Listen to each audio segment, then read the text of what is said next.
And we are back in the barn in Tell Me Why. And last time, someone burned our barn. That damn broken door. Yes, the Let 'em damn right in. broken door. I wonder who broke that door, Mr. Tyler. I wonder who did that. Well, at least he left us the junk. Really turned this place upside down. But what was he looking for? Or So, she? did Like, Eddie I teach don't you know. how to put out a fire? Nope. I taught myself. I couldn't do that. I would have just had to let the whole place burn down. Is Okay. that a box under the barn? Yeah. What the hell? I think this is where the fire started. So he was trying to burn whatever's inside? We should check it out. I'm gonna need to remove a few more planks to get to it. Where could we possibly find a tool to do that? In the barn? These planks look newer than the rest. That corner used to be all dirt for chickens. She was always saying how she was gonna make this place a real homestead. Little house on the tundra. So if someone knew about it, it must be someone who was very familiar with the place. So I would say it's either He went looking. Tessa under the or rug. Sam. But I don't think Tessa comes here to burn the house, so it doesn't make any sense. He went looking under the rug? I think... This gas can was already here this morning. He didn't bring it with him. I'll say it's... Well, Sam has access to everything. He was used to it and he knows the area better than anyone, Valuable but... stuff's missing. From a stature, could that have been Sam? I mean, my first instinct was it's the gun guy from the store and that we met on the way here, but... He wasn't likable, but I don't see a reason for him to do this, at least Did not he yet. really have to smash everything? I don't know. Maybe I thought he Sam dumped the wants to drawers. hide something. At least you were spared. Hey, another collectible. I mean, I hope it isn't Sam, because I was starting to like him, but... I don't know. Hey, something to pry it open. Guess we know how he made It's the on hole. floor. I just wonder if he was someone who knew this was there, and if that's the thing he wanted to destroy, why all the mess in the other parts? Step back. I'll be fine.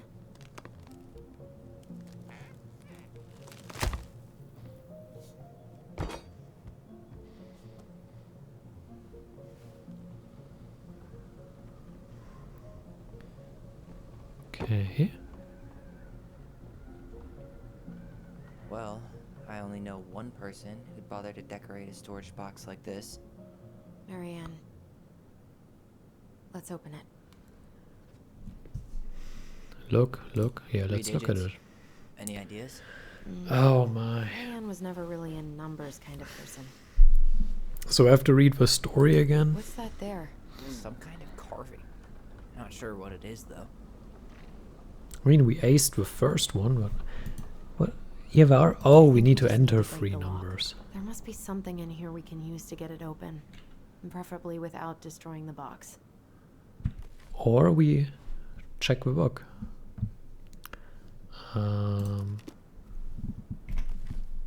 Where can we see the stories? Finding anything? Just give me a sec. We wrote a shit ton of stories.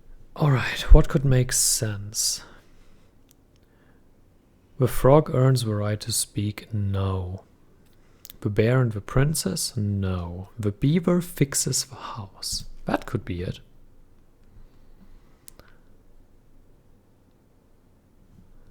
I'm just quickly going through it if I think it could be the right one. And if it is, we're going to read it, but...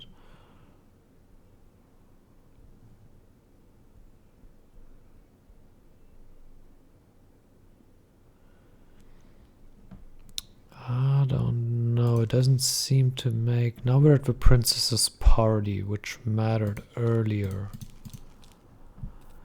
What else do we have? The goblins and the ice cave? No, the princess and the 2 thieves. Maybe. What else do we have? Making new friends, Big Paws, losing her name, the Mad Hunter. The Pelican helps her friends. The goblins earn a voice. The frog is punished. They save the old beaver. They irritate the Ice King. They forgive the goblins. The goblins meet the ice troll. The goblins trick the muskrat. Teaches the goblins. The Mad Hunter gets his hand back. I don't think it's the hand. I don't think it's teaching the goblins. Goblins trick the muskrat? No. The pelican forgives the goblins? I don't think so. They irritate the Ice King? No, I don't see that. Punishment, earn the voice, helping her friends. What could it be? Where were the thieves? Fix the home, Princess Party, goblins. Where are the thieves? I mean, she made a box and hid it. I don't know. We quickly go through it.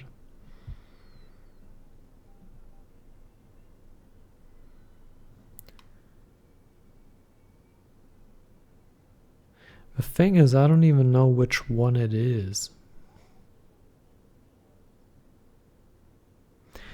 This is how the princess realized that the two tiny thieves were living under the wooden house right below her feet.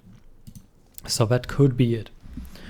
Once upon a time, in an ancient and deep forest, there lived a wise princess in a big wooden house. The house was built from the strong wood of the forest, and it kept the princess warm and safe.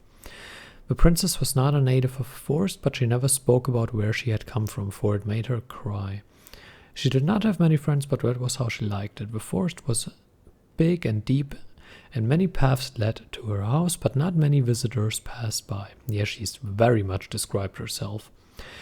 The princess was happy to be left alone in a big house in a deep forest. She knew that the forest would provide for her, but that its generosity had to be respected, so she only took what she needed. And for a long time, life was just fine for a princess in a big wooden house. One winter, when snow blanketed the earth and ice bent the trees low, the wise princess realized that food was disappearing from her house. It was not much at first, only a few fruits and nuts and eggs vanishing during the night. I think that's about the cellar, not about this, but we'll see. Maybe it's the birds, she said, or the mice. And for a time the princess was okay with losing some food, for the winter was long and little creatures needed to eat too. But then small items started to disappear as well. Spoons and plates, forks and knives and blankets. Oh yeah, that's the place we saw in the beginning when we were under the house, where we played. It was as if every time she was in one part of the house, something disappeared in another room. That can't be birds or mice, said the princess. I think I have a thief. So she went outside to look for traces in the snow and noises in the wind, but there was nothing to be found nor to be heard. That's strange, said the princess. Maybe the thief is hiding inside my house. For many days she hunted, looking behind the curtains and under the bed, in the attic and in the chimney, behind the poles and under the carpets, but she found nothing. As she searched, food kept on disappearing night after night. I will make a cake, frowned the princess, a big cake with every egg and fruit and nut I still have, so that I only have one thing to keep my eye on. She spent the whole day making the cake and using everything she had left. The cake she made was so big she could hardly carry it. If I manage to protect the cake, I'll be able to survive the long winter, she said. So she added a log to the oven and she kept the big cake safe inside. But the next morning the log had been opened and the cake had disappeared. At first the princess cried because that cake was the last of her food until the snow melted. But then she noticed 2 trails of tiny feet in the spilled flour and followed the tracks to a hidden hatch in the floorboards. Yeah, we don't get any numbers here, though. Are there any numbers on the drawings? No. So which story can it be? Alright, they then come up.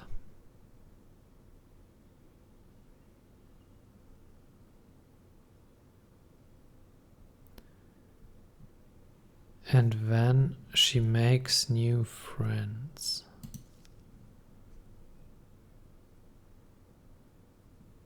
The goblins.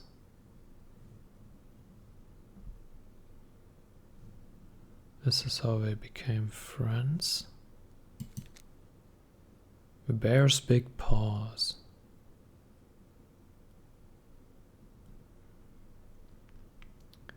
That doesn't seem to make much sense.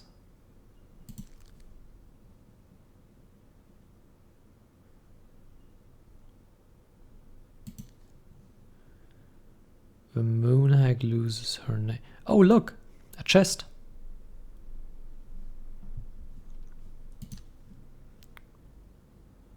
Force her to change her name. There's treasure. Okay, let's read this one. Once upon a time, in a deep and cold lake in an ancient forest, there lived an old seal who was a powerful witch in disguise. She was mean and cruel. She liked nothing more than to swim in the deepest part of the lake, where the light was dim under the ice, admiring the corpses of the many victims she tricked into the water over the years. She was so hateful that only the cold water of the lake could keep her cool. Her most prized possession was a tin mirror sold to her by the secret keeper, and she kept it in a chest at the bottom of the lake. It was no ordinary mirror. If you looked in it, you would see a reflection of who you truly desired to be, and for 1 hour the mirror granted you the power to appear as that person. Whenever a boat or an unwise traveler approached the edge of the lake, the old witch used the mirror to appear as a beautiful woman she always wished to be. And with this disguise, she lured the unfortunate sailor or wanderer into the deep and cold water. That's a rip-off of Greek mythology. There the old seal forced the victim to become her servant, and when she was done with them, they joined her collection of corpses in the deepest part of the lake.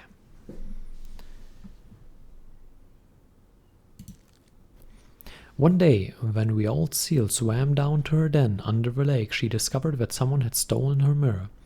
The chest where she kept her most prized possession had been forced open, and now it was empty. Who would have committed such a crime? Who had dared to deprive her of her only treasure? The old seal went mad, and her anger heated the water of the lake around her. For a time, everyone was happy with the temperature change, for the weather suddenly became sweeter and the air warmer. But after a few weeks, things started to get ugly. First, the fish began to die off, for they could not live in the hot water. Then the glaciers began to melt, and the water of the lake rose and spilled out, flooding the forest and the meadows. And finally the weather grew so hot that even the Ice King himself was awakened from his long sleep and decided to see what was going on. In the deepest part of the lake, he found the mad witch steaming among the corpses, her victims, so angry that the lake was about to boil. It only took a few minutes for the Ice King to understand what had happened and demand that the thieves present themselves before him. The thieves had no choice but to appear, for no one dared to disobey the Ice King. The crafty goblins presented themselves, mirror in hand. "Why did you steal the mirror?" asked the king. "We were curious. We just wanted to see what we really wanted to be," apologized the goblins. "But the stupid thing is broken. We looked the same." "That does not mean it did not work," smiled the Ice King. "Now apologize and give the mirror to me, for it is too powerful to be used by thieves or a mean old hag." The goblins apologized and gave the mirror to the Ice King, but the old seal was still angry. "And what about me?" she asked. "I have been deprived of my treasure, and I demand compensation." The Ice King frowned as he spoke again. "Old hag, you are mean and cruel, but I concede you have been wronged. For now you will be allowed to leave the lake and walk the earth, as the hag you really are, but only when the moon is full. And you, goblins, you had better stay away from the lake, for I won't protect you from the moon hag's wrath." That didn't help.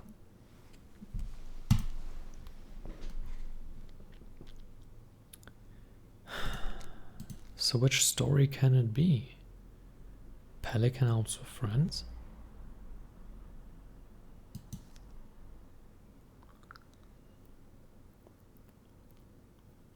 I have absolutely no idea. Look, it's the same symbol. The Secret Keeper. Well, let's see if we can find any numbers. You know, okay, so I just had to click through until she finds the symbol. Come on. Alright, so it's this story. Well, the other ones were interesting as well, I guess. Let's read this one. Once upon a time, in the deep and ancient forest, the crafty goblin spied on the secret keeper as she made her rounds gathering up secrets that the animal of the forest had for sale. You know, had the story been called The Secret Keeper, we probably would have found it, but the goblins earn their voice? Yeah, that's a weird title for that. That's not obvious at all. Alright, let's continue. How, said the first goblin, does she get people's secrets? Do you suppose she peels open their heads? Let's find out, said the second. And so the goblins watched the secret keeper. They watched her until the stalwart moose came to her, head hanging low. It was my fault. I chose the uneven trail. I can't bear to remember. The secret keeper nodded and gazed into stalwart Moore's eyes. Though the goblins couldn't hear anything, they knew she was speaking to the moose, for the secret keeper spoke in people's minds with the gift of a voice. After a few minutes, the stalwart's moose blinked. I feel lighter, said Moose. Did I just give you something? The secret keeper nodded, handing him a coin. The stalwart moose nodded and plodded along down the trail.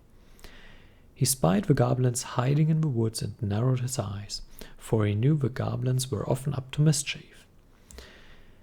The two goblins whistled innocently, and the moose was forced to carry on, because they were not doing anything obviously bad. I need to know what the secret was, said one of the goblins. Let's go buy it. So the goblins approached the secret keeper before she could stow away Moose's secret.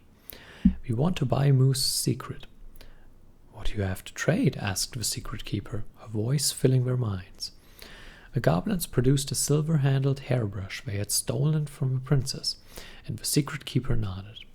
And that is how the goblins came to know what the moose maid had tumbled down a cliff side to her death. Is there anything with numbers already? No, not really. The secret keeper moved on. The first of the goblins said, I want to know more. So the goblins followed the secret keeper, hoping to find where she hid the secrets. They followed her to the peak of a nearby ridge and watched as she stowed away the rest of the day's secrets in a high in a cloud. When she had gone, they climbed a high spruce tree that disappeared into the misty sky. They reached out and just managed to dip their hands into the clouds. Their heads were filled with memories, and they snatched their hands back out, as if they had just thrust them in boiling water. Tears poured down their cheeks. That was how the secret keeper found them, crying in the tree. You stole my secrets, said the secret keeper. Give them back. The crafty goblins stopped crying because they saw an opportunity. What will you give us in exchange? I will give you back the silver-handled hairbrush, offered the secret keeper. For so many secrets? Pah! You'll have to offer more than that. What if, said the secret keeper, I shared the gift of voice? The crafty goblins grew excited. That will do. So the secret keeper shared the gift of voice with the goblins, and immediately they found that they could hear one another's thoughts and feel each other's feelings. The crafty goblins gave back the secrets they had taken and ran back to the big wooden house. There they found the princess preparing food. They tried to peer into her mind, but they found it was a blank. They tried to speak to her using only their own minds, but she could not hear them. It seemed the secret keeper was craftier than the crafty goblins, for she had only shared enough of her power to let the goblins use a gift of voice with each other, and not with the whole of the forest. And that is how the goblins stole the gift of voice from the secret keeper, but why they could only use it with each other. And yes, I know there are numbers written on the paper and not in the story, but we already started reading the story, so I thought we might as well continue. I only don't know the first number. There's a 3 here and a 0 here, so there's 3 0 in there, but I'm looking for the third number.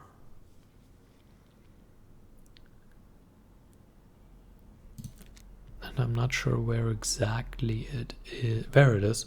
So 130. 130. That did it. That was a lot of wasted time, but I guess reading some of the stories doesn't hurt. They are well written, actually. Oh god, more to read, are you serious?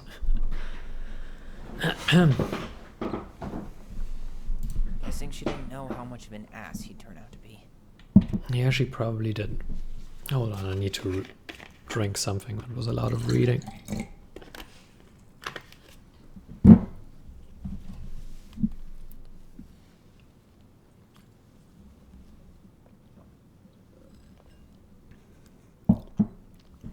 I was told I find out who broke this open within 5 minutes, but we've been reading for 15, so I don't know.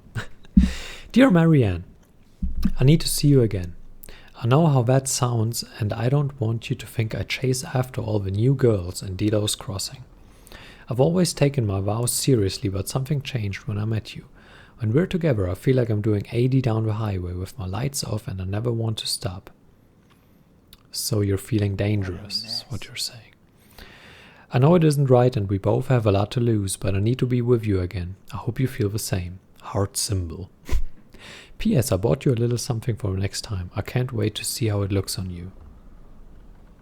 That's exactly what you want to read about your mother. Fuck. That's rough. Marianne, I'm sorry you're in this situation. This guy tried to push Marianne to get an abortion, even though she wanted to keep us. So that's our father. I'm sorry you're in this situation. I know you feel you'd make a great mother, and I don't doubt you will someday. But right now we have to be sure that we don't ruin 3 lives. My marriage hasn't been happy for some time, but she doesn't deserve this. But mostly I'm worried about you. People are talk, and I don't want you to have to go through that. I know money has been tight, but I'll do what I can to help you do the right thing. Just let me know how much you need.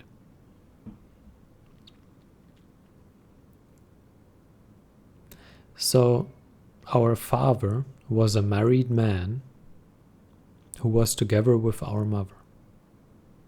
And we know Sam Where did he even come from? was I didn't notice any together. cars on the way in. He bailed behind the barn. Yeah, we After know. that, your guess is as good as mine. Shut up. Easy to see where he went because of the snow, right? Unless, you know, he was wearing hover shoes. We're not very considerate that I am talking. Okay, we know Sam was with our mother, or was into our mother at least, and that Sam was married, and that she then left him over what happened. I will now boldly claim Sam is our father. And the person writing this letter is Sam, and Sam wanted to burn it so we don't find out about that. There. That's my claim. I think it makes sense. That's everything. What the hell? So, Marianne hid a box under the barn. A box full of letters from our deadbeat dad. Yes, I think he came for these letters. And I wonder if they make the connection as well. He turned the whole place upside down and didn't take anything. All he wanted was that box. And he was willing to burn down the barn to get rid of what was inside. You know what it all means, right? Yep. That guy had an affair with Marianne, and he just tried to torch the evidence. He must have heard we were clearing out the house. He was worried we'd find it. You know, I can't shake the feeling I've seen him here before. The thing that I don't understand is, if Sam truly wants to get rid of his evidence, why did he wait until we are here? He must have known this exists, right? And he had access to the entire house for all this time. And only now is he trying to get rid of it? That's the only thing that I find a little bit weird.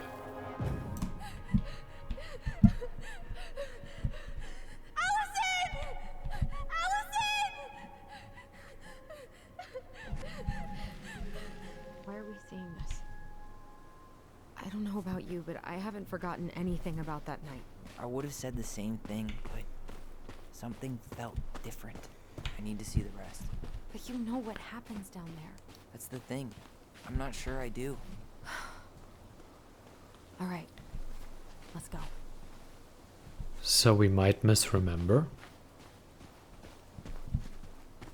Oh, this is getting better by the minute. Some kind of work boot. Maybe fishing boots? Well, I think it's Sam, but we'll find out soon enough, I hope. This is where he tripped. But we only see him, we don't see her, right? In the memory? Yeah, we only see him. Hunter. Someone here that night? In the woods? No. It was just... I saw... Who the hell did I actually see? Was there someone over there?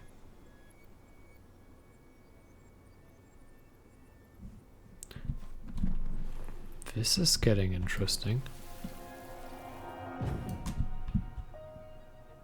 This looks exactly like the person trying to burn the barn.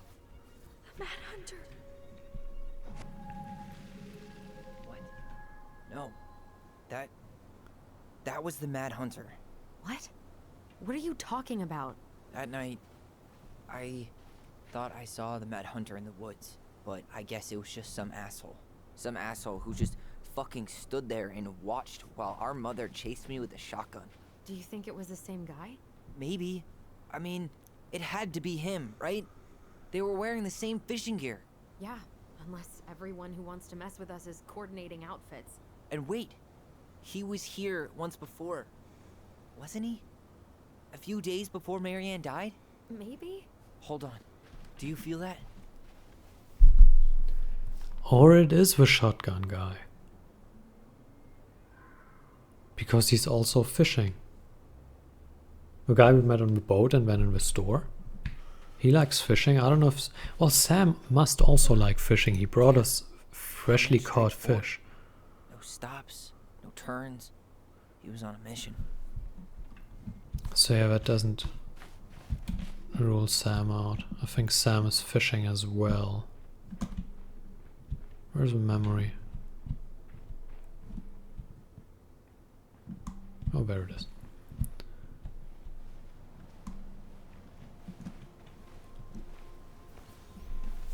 Tyler, not there. Our mother fought with someone on the dock about us. We need to know if it was the same guy. But what if it's not that memory? What if it's... I can't go through that again. We have to take that chance. But do we really? I mean, someone just tried to burn our barn down. Yeah, and that means we've got to be close to something. I'm not He's going right on that about that. dock. Well, then stay there.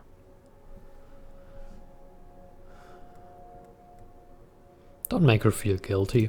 Just try to convince her. But don't make her feel guilty. Please. There's always just one more. Every time it seems like we're done with this, something Apparently new that was pops her up. correct choice. What if this is the only chance to figure out who our father is? Then we go on living our lives without him, just like we always have. Come on, we need to know the truth. For her. Please? What if I don't want to know the truth, huh? Did you ever consider that? No. You just push and push and... You have to take responsibility for your part in Marianne's death. What? What? How can you say that to me? I didn't. But I did, right? Earlier, to Eddie. But I swear I didn't just say that to you. So we can't even trust our own voices now? God, I don't know. Allison. I'll do it. Let's go. Well, she also has to accept her part in her death. I mean, it was justified. I'm not blaming her, but you have to accept what you've done. Come on. Can do it. I come.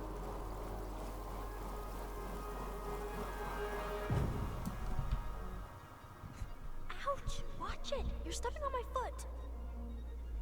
Can you hear what they're saying? Quiet! We don't want Mom to catch us out of bed.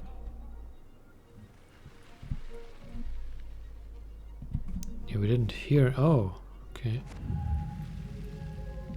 I told you that would happen. We almost had it though. That was us watching Marianne fight that guy. Try to focus on him, alright? Don't think about anything else. We're going to do it. Or not. Or maybe? So you're here to make sure I've been keeping my mouth shut? I don't owe you anything. You've been a little all over the place lately. All over the place? I've just been trying to survive. If you want to make sure I don't get desperate, you could help us out. Lend me some money. What happened? Why did it stop? I can't, Tyler. But we were so damn close.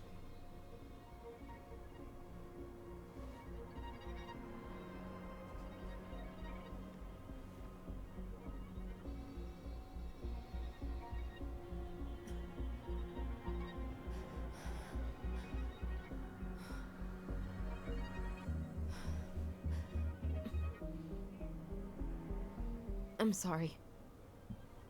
But I'm done. That's it? You're just giving up, just like that. You can't do this. We owe her. Marianne is gone, Tyler. And nothing we do is gonna change that. Don't go, please. You can't keep running from this alley, or it's only gonna get worse.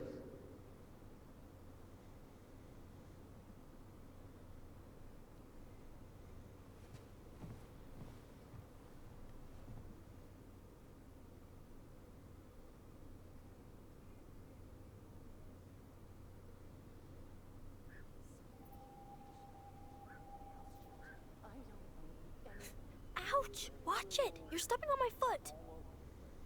Can you hear what they're saying? Quiet! We don't want Mom to catch us out of bed. There's no money. I've never asked you for anything, but right now they need you. It's not gonna happen. I've got everything I need to nail your ass in that barn. And just what do you think happens after that? That is the guy from the boat, isn't it? If those kids have a father, you really think there's a court out there that'll let you keep them? No! You have no claim to my children. Get the hell off my property, now! If you ever come back here, I'm going to kill you! Allison?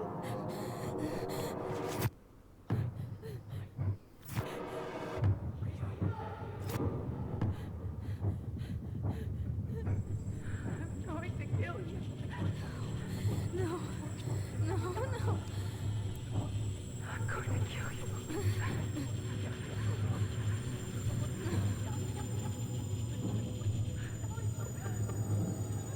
I'm going to kill you.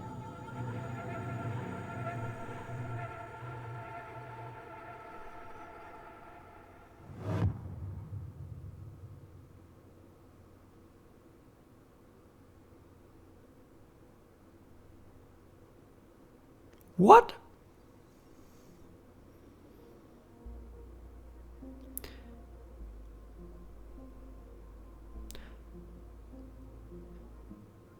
So apparently we hear things that someone has said before as well. So maybe she didn't actually say to Tyler, I'm going to kill you. Maybe this traumatized her into thinking Marianne tried to kill Tyler. But then again, Tyler remembers the same thing, right? Tyler also remembers Marianne wanting to kill him. So it's not just on her.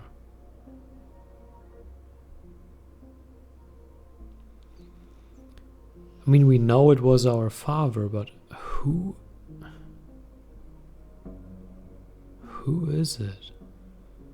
From the voice, it seems like the guy from the boat, but from the story part, I thought it was Sam. And now I'm confused.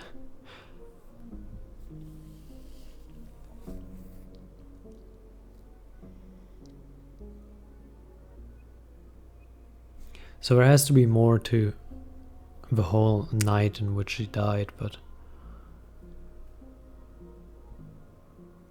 we put a lot of loose ends together, but this is one giant loose end remaining.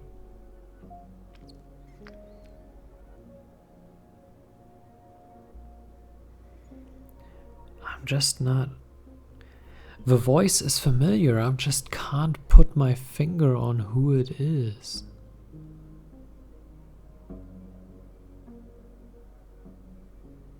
And everyone is fishing, like literally everyone there is fishing. It's not like you can say the guy that is fishing, they're all fishing.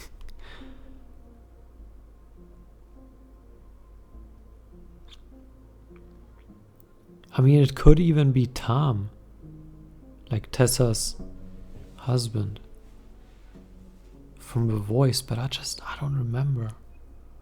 And I don't think he was.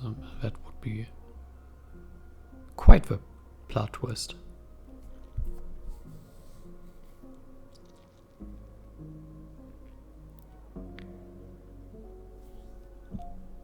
I mean, in a way, when you acquire new evidence, you should change opinions, but at the same time, I already made my guess that it's Sam, so I guess we just stick with it.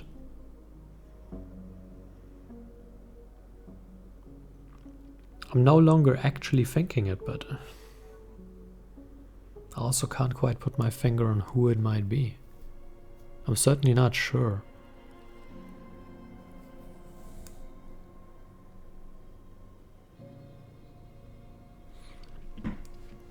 I wonder if the story changes at this point. Like Allison says, okay, she can't do this anymore.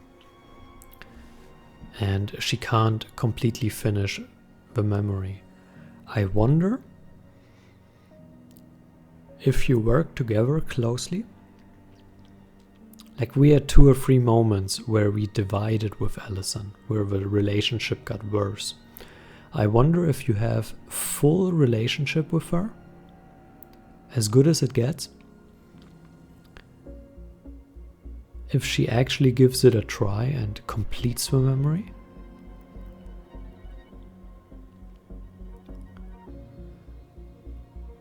But I can't tell you that. And I mean, we saw the full memory in the end screen, so it's not like we would have found anything out. Because we're still not quite sure who it is, right?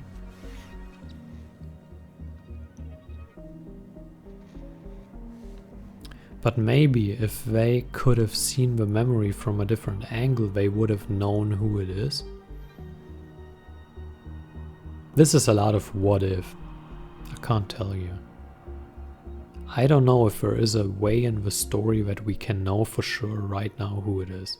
I don't think there is. I think this is for the 3rd chapter. We can just guess who our father is. I was wondering if the father will play a role. And now apparently he does.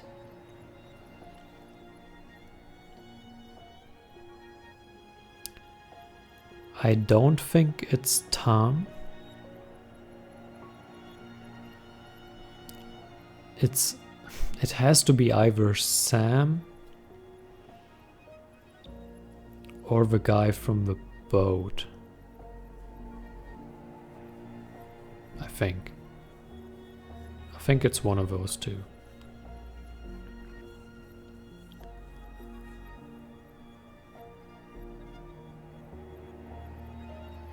Who is Alexander Gershwin? Is that the guy from the boat? No, I don't think it is.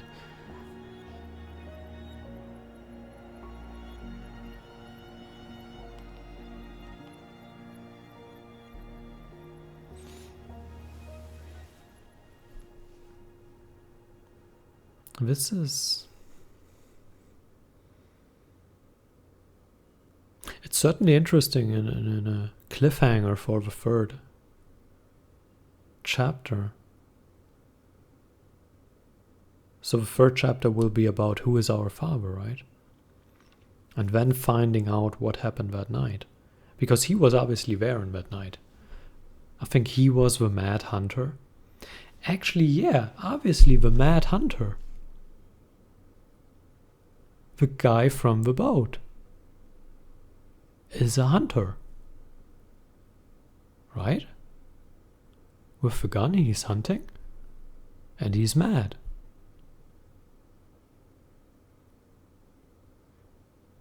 Yeah, I don't think it's Sam. I think it's the Mad Hunter, the guy from the boat. That has to be our father. And he is certainly not going to accept us for what we are. That has to be him. It has to be, right? It's like the dice have fallen and now it makes sense. Or we are just thrown for a plot twist again. I can't tell you, but that's the only thing that makes sense. Very interesting, at least. Alright, our choices. Tyler felt Allison discarded his feelings when choosing her memory at the house. 57% chose Tyler's memory. Well, again, I think we've been through this quite extensively at the time, and I just felt hers was a bit more sensible, but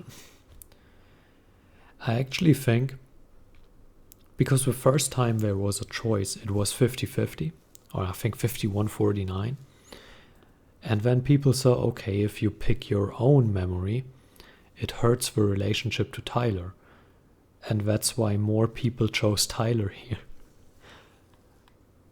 Or people actually thought Tyler's memory makes more sense. That obviously works as well. I'm not going to dispute that, but I could imagine that that's part of the reason why this is now 57-43, and obviously that's still pretty close to a 50-50 split. But interesting. What else do we have? Tyler felt hurt about needing time when Allison refused the house showing. 35% accepted it? What's wrong with you guys? Well, okay. At the start of the story, or relatively close to the start, you are talking about wanting to sell the house or taking your time with it. And if at the start of the story you say, I want to sell this as quickly as possible, then I understand if you accept the appointment here, when your story goes a different way. And it probably just further splits and divides the relationship. But in that respect, it would make sense to accept the appointment. But we obviously promised to Tyler that we are not selling right now, but we are going to take the time to find out what's behind the story. So we kind of had to refuse the appointment. Allison felt hopeful about becoming a family when Tyler forgave Eddie. 82% forgave Eddie. Yeah, it was the right thing to do. I mean, we went over this at the time, and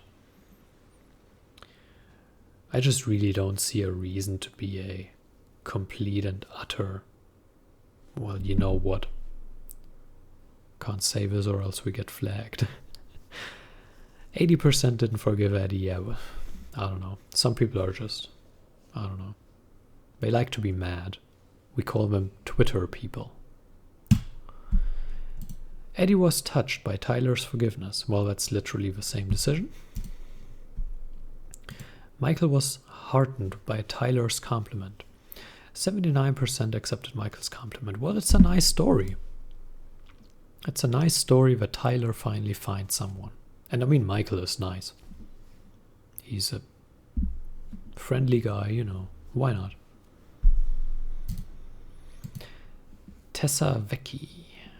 Tessa felt grateful the twins kept her in their lives. 82% forgave Tessa, 18% didn't. Yeah, that's literally the same percentage. Yes, 82% forgave Eddie and 82% forgave Tessa. I feel like it's literally the same people doing the forgiving. That's interesting. That's really interesting. Okay. Yeah, I mean, we went over the entire issue with her, so obviously we forgave her. The topic was done and closed, so I don't know. Let's continue. And I guess we see a trailer for chapter 3. Looks like it. There's something else. Look at this. What do you think? Should we give it a shot? I think the crafty goblins have one more hatch to sneak through. Let's go.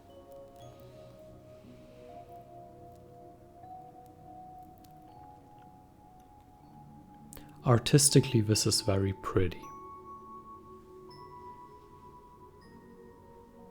Yeah, I'm looking forward to chapter 3, certainly. It was a lot of fun.